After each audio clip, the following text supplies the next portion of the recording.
Hey, everybody, it's Eddie from Tokyo. This is your cryptocurrency update from Japan. It's the 13th of May, Sunday, 2018. And well, we had a little bit of a rough 24 hours. We seem to be recovering. So, in 10 minutes or less, let's take a look at the market. Let's take a look at who is doing a really great job. Let's take a look at who's struggling in the top within the top 100 coins by market cap.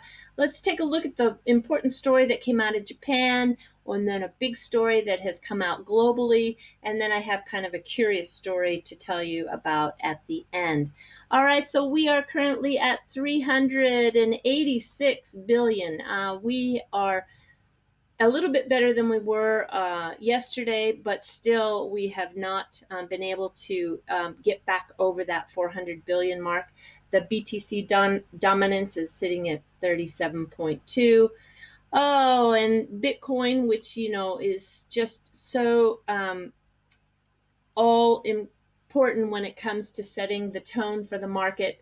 It is just up barely at 0.91%. We have gone in the right direction, though, in the last few hours, and let's just hope that we have a great recovery this week. Consensus starts in New York on Monday, and it is a big event, happens for 1 week. It has a lineup of speakers and people that are participating that are really top-notch, important, big, major players in the industry. No doubt we're going to have a ton of new information and press releases come out this week. And I think we have a chance to see the Bitcoin price really surge. I mean, there are some crazy predictions out there, but I am sure that we're going to see a positive effect. I don't know if we're going to see a 100% increase, as some people are saying, but I think it's going to be very, very, very good. All right, who's having a great day? Substratum is having a great day. This is an interesting project. You can turn your personal computer into a node, and it basically provides a decentralized internet, and you can actually achieve really net neutrality using their technology. So I like it. I like this project a lot. All right, who's having trouble? Nulls is having a little bit of trouble. Not bad. They're down 3.96%. It's a company that is, or it's a project that is providing smart contracts on a blockchain, and it's I think they too are doing some good work out there, and I would imagine that it's just a little bit of a down day. But if we look, let's just take a look here. Let's just look a little bit further out. If we can see, they were really on an upward trend. So this could be just a tiny bit of pullback because they had a really fantastic April, and they were still having some strong gains in the beginning of this month. And I think this coin is on the move. So no problem. All right, look at this, everybody. Could ScoMo's cash ban be just what cryptocurrencies want? So ScoMo is Scott Morrison. He is Australia's treasurer. And the Australian government crackdown on large cash payments has inadvertently given a huge leg up to cryptocurrencies. So check this out. The Australian government has made big cash payments illegal, but it is just giving a free kick to cryptocurrencies such as Bitcoin, ? In Tuesday's budget, Treasurer Scott Morrison announced a crackdown on the black economy, and a ban on cash payments was the centerpiece. From July 1st, 2019, any business transaction over $10,000 has to be done in electronic payments. Wow. Handing over 100 notes or more will be illegal, as the government tries to flush out tax avoiders, drug dealers, and the rest of the underground economy. Interesting, huh? So if Australia becomes the template and other countries follow suit, wow, I think the cryptocurrencies are just going to fill in and take that place. This is an interesting story.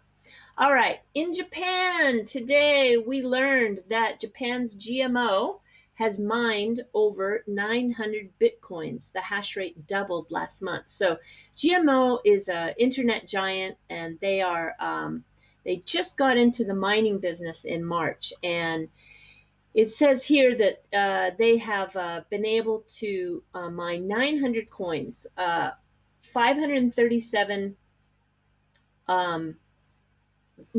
what is it? 900 bitcoins and 537 BCH, Bitcoin Cash so far, as the company roughly doubled its hash rate last month. Meanwhile, its crypto exchange reported a first quarter loss after the country's financial regulator ordered it to improve. Well, that's not anything. They're going to jump through whatever hoops are needed to be done. The FSA just outlined some areas that they needed to improve on, and that's not anything that anybody needs to worry about. So the Japanese conglomerate GMO Internet released its cryptocurrency mining business report for April. And check this out. Look at this growth. This was December, then January, then February, then March, then April. And here's where it gets interesting. The group revealed that its hash rate rose due to the increase in the number of computers that they're operating.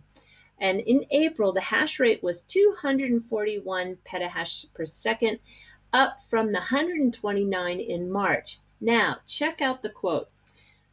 Hash rate is an important indicator for estimating their mining share. Our goal to see the hash rate reach 3,000 petahash this year. That is an unbelievable increase. I just think they're going to be rolling in coins. If you remember, GMO was one of the first companies in Japan that offered to pay its employees in Bitcoin. And so they're mining the coin and they can pay their employees coin. So basically, it's free labor. Amazing. Really smart.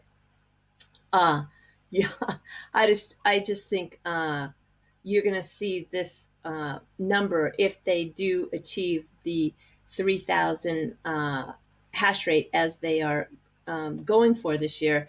They're going to just be mining a ton of coins. So what is a hash rate? A hash rate is a measuring unit of the processing power being used to solve intensive mathematical operations for the Bitcoin network. It refers to how powerful Bitcoin miners are collectively working. You know, many of them collectively work in a pool. And the blockchain.info defines hash rate as the estimated number of terahashes per second, trillions of hashes per second, and the Bitcoin network is performing. So the difficulty measures how difficult it is to crack the code to discover a hash rate below or above the expected value. So currently, the Bitcoin network is expected to create about 12.5 coins every 10 minutes, although this varies. So I just wanted to throw that in there in case you just had a little bit of blurriness or fuzziness as to what an actual hash rate is. Okay, this story was actually in April, but I found it interesting. Kind of goes with the talking about mining. So the Bitcoin miners are losing money at any price below 8,600, according to Morgan Stanley. So Morgan Stanley estimates that the break-even point for big mining pools should be at 8,600 US dollars, even if they assume a very low electricity cost of 0.03 kilowatts per hour. So that's kind of interesting. I'm not sure. You know, I think that this was a story that was based on looking at Taiwan's semiconductor wafer demand. And it does state, though, that the companies that have a specialized mining chip could break even over 2 years, even if the coin trades at $5,000. So I think it all depends on your hardware. But it's kind of interesting nonetheless. All right, so what was the interesting story? This one. There's a new movie. There is a new movie, and it is being debuted in Cannes, I believe. So Beyond Bitcoin, it's a crypto film, and it landed a seven-figure deal. Yeah, so it was sold. Bitcoin is inching closer to the red carpet moment. Slate Entertainment Group's new video on demand platform Binge, yeah, acquired the full-length documentary. So it just says a seven-figure deal. It's a lot of money. I in this article it doesn't state exactly how much it was purchased for. Maybe it will always remain private. I'm not quite sure. But yeah, it says that the feature tells the tale of three figures in the crypto space. Bitcoin Cash Roger Ver is one of the figures. So I watched the trailer. It looks just too good. And the purchase of Beyond Bitcoin at Cons coincides with the hype around blockchain. Yeah, no doubt. A lot of people are going to watch this. I can't wait. I'll put the link to it in the comment section below, and you can watch the trailer. And that'll be a fun thing to look forward to. Okay, everybody, that's it. That is your cryptocurrency update from Japan, and I wish you all a really great weekend. And let's look forward to Consensus, which starts on Monday. For now, sayonara. Okay, take care. Bye bye.